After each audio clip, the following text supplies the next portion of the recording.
Hey everybody, Steve McClure for Indiana Sports Radio Network, along with Jake Lennick and Alex Stevens, as we take a look at the upcoming 143rd Annual IHSA Boys Basketball State Tournament.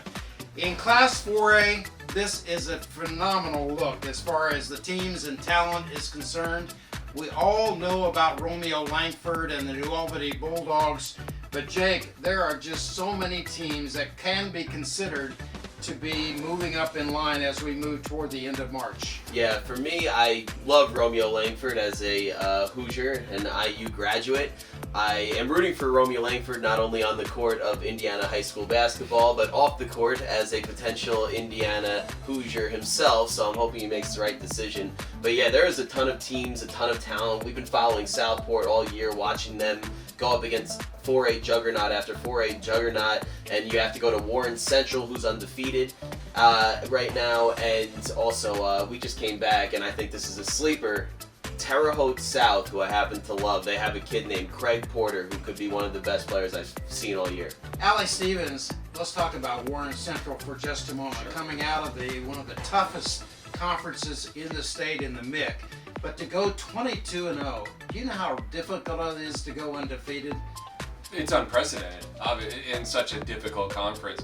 Every challenge that was in the way of Warren Central, with the exception of maybe one or two games, they blew away.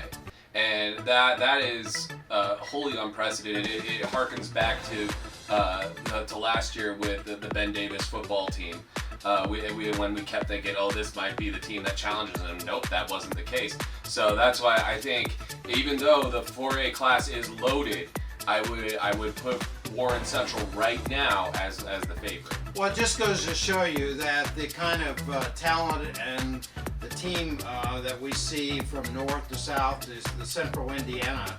South Bend Riley can also an undefeated team coming into the state tournament, but this thing is wide open, especially as we reach Bankers Life Fieldhouse, and it's going to be really a lot of fun.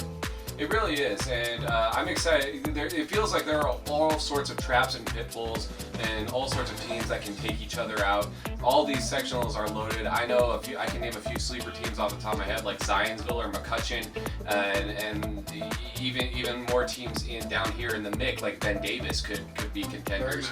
So like anyone can beat anyone. So it's really exciting to see what ends up happening. You can never count out the defending champion, and that's the Ben Davis Giants, but it's all going to get going here very shortly, and we can't wait to be involved with it.